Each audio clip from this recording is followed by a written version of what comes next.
And welcome in courtside. I'm John Liddle with the legendary coach Ben Braun. Love rivalry matchups. There may be no bigger matchup in this area of the U.S. than when these two teams get together. It was an excellent start for North Texas, but since Charlotte's turned it on with an 8-0 run. North Texas looked dead in the water, really, leading into the second quarter, and then they start knocking down threes. We said before the game, hey, Houston Baptist is playing their best basketball of the season coming in, and they've hung right there. She has one of the best defenses that the CUSA had to offer this year, third in scoring defense. She just didn't think her team got it done in that first half. Here's Phillips, their best player, stepping back against George.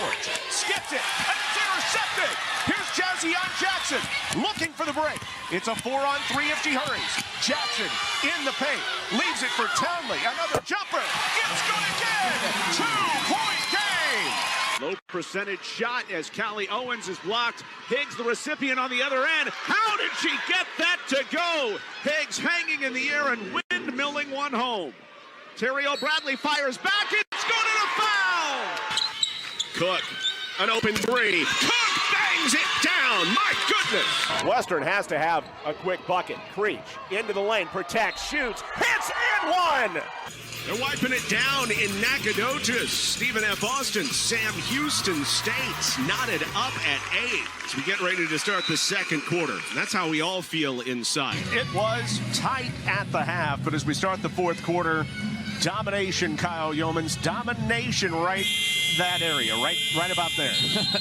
We talked about the third quarter belonging to Charlotte. Look at the fourth quarter and how North Texas has turned it around in a hurry. The Mean Green were up big, but the Toppers not dead.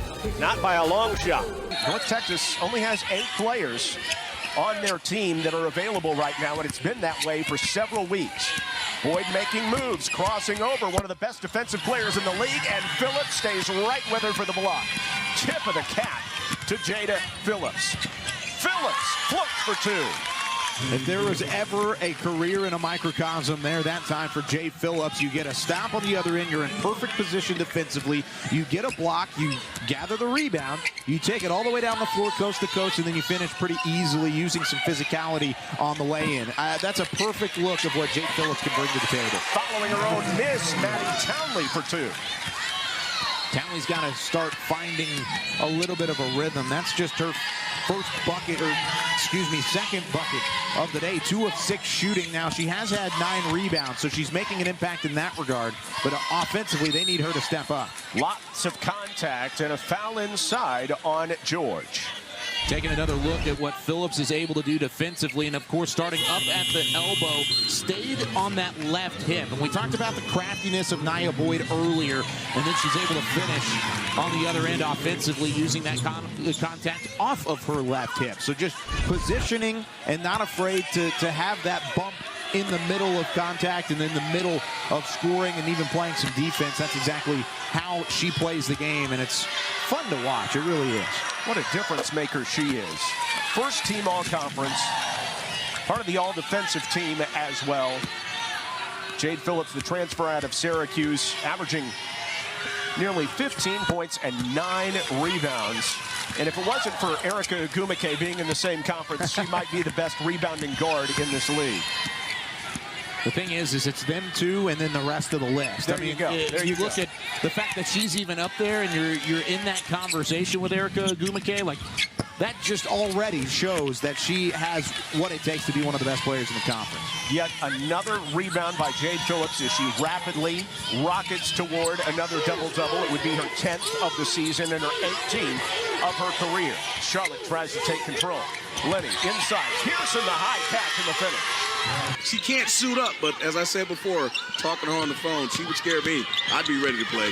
All the way inside. What a flip shot by Jalen Walker for her first 2. Now here's Tamia Jefferson, who just scored her first bucket. Takes it to the glass. Can't finish, but she's fouled. Tamia Jefferson, the leading freshman scorer in the league, is fouled by Courtney Cleveland. See, Walker, she loves. She's got a great name, by the way. That's Walker. Getting to the rim, making plays, slashing. They've done a good job of keeping her in check today. You know, she hasn't been able to explode, or neither has Leggins the way they really like to get after it. Mia Jefferson short on the first one. She's been putting the time in, says Coach Donna Finney, working on her mid-range game. She's really good heading to the basket. Not a great three-point shooter yet, just 28%, but she was one of the key players that Finney wanted to make sure to get into her program. She calls her just a warrior. 1 of 2 at the line. What you're going to need. And you talk about building blocks for a program. 5 terrific freshmen. Watch out for these Huskies in the future as they build their program. Walker all the way to the glass again. Going left. That's 2 times in a row going to her left. They got to think about how they're going to guard that action, because that was the same thing they did for Leggett in the first half when she got off and made a couple shots. And she's got that ability. She scored 30 in a game against Northwestern State earlier this year. Cross-court pass, and Jefferson takes steps. Both teams need to work on that, because that's like 6 times now on a shot fake that they've had the little Fred Flintstone feet, I call it. Got to work on that. That's a skill thing. I'm sure they talk about it, but too many for this game. Faith Cook with the explosive first half, 17 points, leading all scorers, and not by a little bit either. Cleveland loses it out to the corner, goes baseline, and dribbles it off of her foot. The transfer from Pratt Community College, a little bit frustrated at herself. It's just been one of those games. You see Coach, she's letting him know what time it is. She said, let's go now. You're better than that.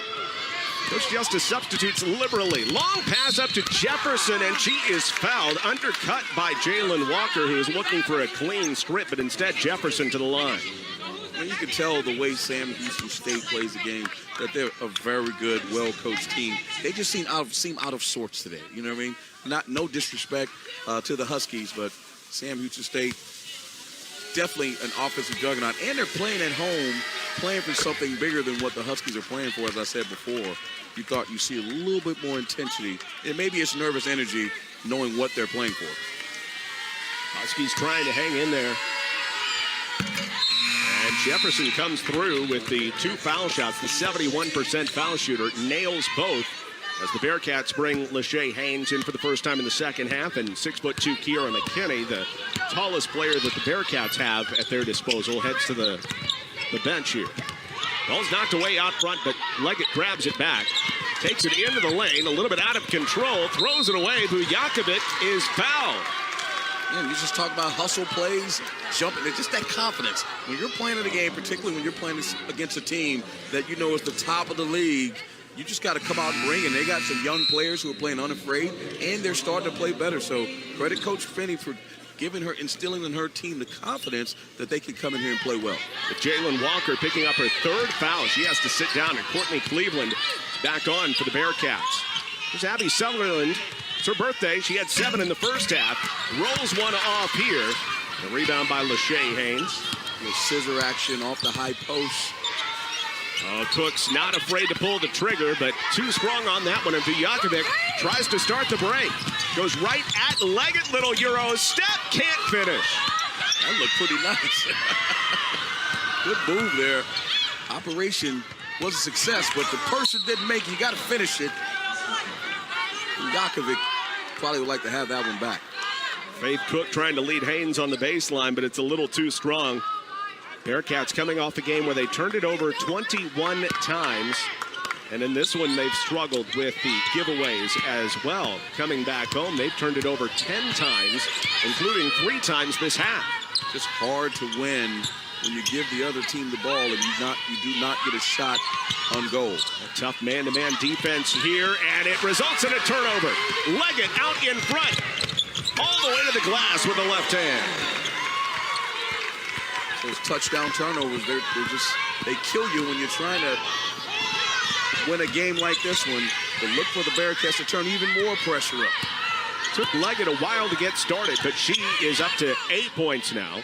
Little high post action for Jefferson. Takes it in on Leggett. That's just a scouting report deal where you know they're going to catch it at that high post area, dive a big opposite, and just drive it right off their back. Like a little rub screen, but rub that back in my face. Oh, my. Faith Cook with her 3rd 20-plus point game in a Sam Houston State uniform. She has hit 5 threes in this contest. That's her first in the second half. Little double outside. Nice feed. Good All the dive. way.